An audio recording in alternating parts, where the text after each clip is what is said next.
0 होती है। और इसी तरह ये वाला 1, ये जो डी को 1 हमने दिया था वही 1 इधर आएगा, नॉट होगा तो ये 0 में चेंज हो जाएगा। और साथ इधर क्या है 1, एक भी वैल्यू 0 हो तो इधर क्या आ जाएगा, हमारे पास 1 आ जाएगा। यानी कि ऊपर 0 है, इधर 1 है।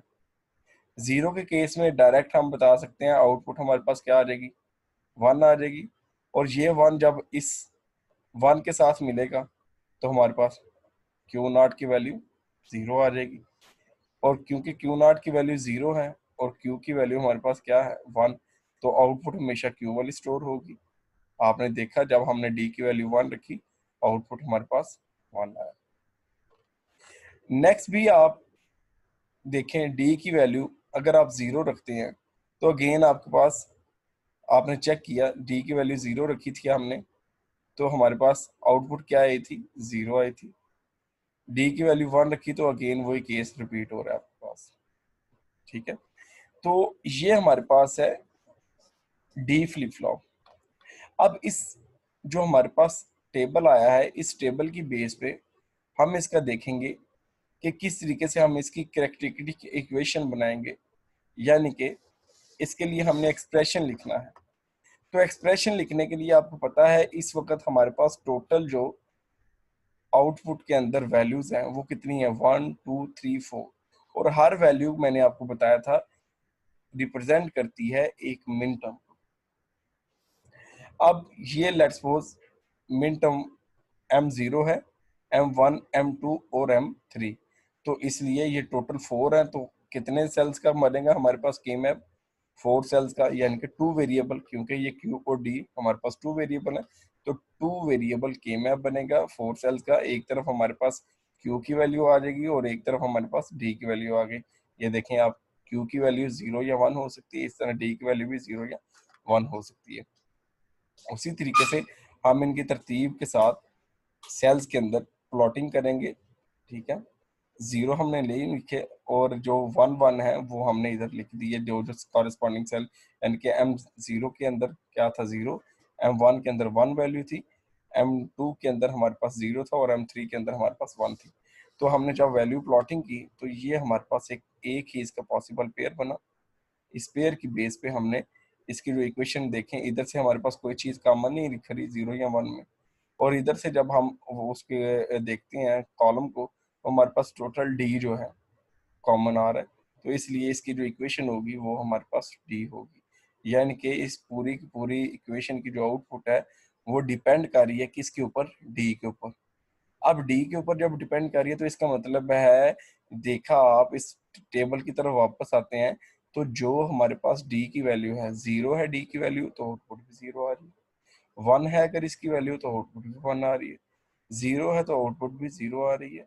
1 है तो आउटपुट भी 1 आ रही है। यानी कि हम जो इनपुट दे रहे हैं उसके कॉरस्पॉन्डिंग हमारे पास आउटपुट भी सेम आ रही है। तो अब ये क्वेश्चन इधर अराइज होता है, सर इतने बड़े हम फिनोमिना के अंदर, इतने बड़े जंजल के अंदर हम क्यों पढ़ रहे हैं, हमें क्या ज़रूरत पेश आई इसके लिए लॉजिक सर्किट ड्रॉ करने की, या हम फ्लिप फ्लॉप इसको क्यों बना रहे हैं, जबकि जो हम इनपुट दे रहे हैं वही हमारे पास आउटपुट आ रही है। तो बेटा इधर मैं आपका एक कॉन्सेप्ट क्लियर करता चलूँ कि मैंने आपको बताया कि जो डाटा होता है वही पास किया जाता है आगे, लेकिन जब हमारे पास ये तमाम के तमाम सर्किट के अंदर से डाटा गुजरता है तो इसको पास होते वक्त कुछ हमारे पास प्रोपेगेशन डिले आता है। यानी कि इनपुट से आउटपुट तक पहुंचते पहुंचते जब ये सर्किट में से गुजरता है तो इसको थोड़ा सा टाइम लगता है, प्रोपेगेशन डिले आता है। तो आपको पता है कंप्यूटर के जो मल्टीपल कंपोनेंट्स हैं उनमें से कुछ कंपोनेंट की प्रोसेसिंग स्पीड फास्ट है, कुछ की प्रोसेसिंग स्पीड कम है। यानी कि कुछ जो है वो जल्दी रिस्पॉन्स करते हैं, कुछ स्लो रिस्पॉन्स करते हैं। तो जो क्विक रिस्पॉन्स करते हैं वो, क्योंकि कुछ जब भी हमारे सीपीयू ने प्रोसेसिंग करनी होती है तो हमारे जो इनपुट आउटपुट डिवाइसेस होती हैं या मेमोरी होती हैं, ये तमाम डिफरेंट कंपोनेंट्स जो होते हैं इनसे डाटा आता है। तो लेट्स सपोज जब कंप्यूटर के डिफरेंट कंपोनेंट से डाटा आ रहा है किसी इंस्ट्रक्शन के अंदर, तो वो प्रोसेसर ने एक ही दफ़ा सारे इनपुट डाटा के ऊपर प्रोसेसिंग करनी है। तो जिनसे डाटा जल्दी आता है यानी कि जिनकी स्पीड फास्ट है उनके लिए बेटा फिर हम जो है वो फ्लिप फ्लॉप यूज करते हैं, डी फ्लिप फ्लॉप, जो कि क्या करता है, थोड़ी देर के लिए डिले प्रोवाइड करता है, यानी कि डाटा को अपने पास होल्ड करता है। होल्ड करने के बाद उसी उस डाटा को एज इट इज आगे फॉरवर्ड कर देता है, ताकि उसमें उसके अंदर डिले थोड़ा सा आ जाए, जिसकी वजह से जो स्लो रिस्पॉन्स करने वाले कंपोनेंट्स होते हैं, इतनी देर में वो भी अपना डाटा ले आते हैं, जिससे मिलके हमारे पास सीपीयू जो है एक ही टाइम के अंदर तमाम के तमाम डाटा के ऊपर प्रोसेसिंग करता है। इसलिए ये जो हमारे पास डी फ्लिप फ्लॉप होता है, ये डिले प्रोवाइड करने के लिए हम डिजिटल सर्किट डिवाइसेस के अंदर यूज करते हैं। याद रखिएगा, इसको आगे भी जाके हम डिस्कस करेंगे जब हम कंप्यूटर ऑर्गेनाइजेशन के सब्जेक्ट में पढ़ेंगे। तो हमारे पास या इसी की बेस पे जब हम आगे रजिस्टर्स का कॉन्सेप्ट पढ़ेंगे, तो या रजिस्टर के कॉन्सेप्ट के अंदर बेटा डी फ्लिप फ्लॉप को दोबारा डिस्कस किया जाएगा। तो याद रखिएगा, डी फ्लिप फ्लॉप के अंदर जो हमारी इनपुट होती है वही हमारी आउटपुट होती है। ये देखें, ये इसकी है ग्राफिक सिंबल कह सकते हैं या इसको ब्लॉक डायग्राम कह सकते हैं। तो आपने देखा कि इसके अंदर जो इनपुट है वो एक है डी, यानी कि सिंगल इनपुट डी है, और साथ हमारे पास ये क्लॉक की वैल्यू है। ये तो हर एक में टाइम में आपने देखा, जितनी भी आपने क्लॉक टाइप्स पढ़ी हैं, क्लॉक एसआर, जे के फ्लिप फ्लॉप, और आप डी फ्लिप फ्लॉप पढ़ रहे हैं, इस तरह टी फ्लिप फ्लॉप में भी होगी। लेकिन इनपुट जो हमारे पास स्पेसिफिक आ रही है वो वन, यानी कि डाटा लाइन हमारे पास एक ही है, और आउटपुट हमारे पास दो हैं, यानी कि क्यू और क्यू नॉट। तो ये बेटा हमारे पास है डी फ्लिप फ्लॉप, इसका पर्पज भी मैंने आपको बता दिया, याद रखिएगा और इसको अच्छे से प्रिपेयर कीजिएगा। ये हमारे पास फ्लिप फ्लॉप की टाइप्स कंप्लीट होगी।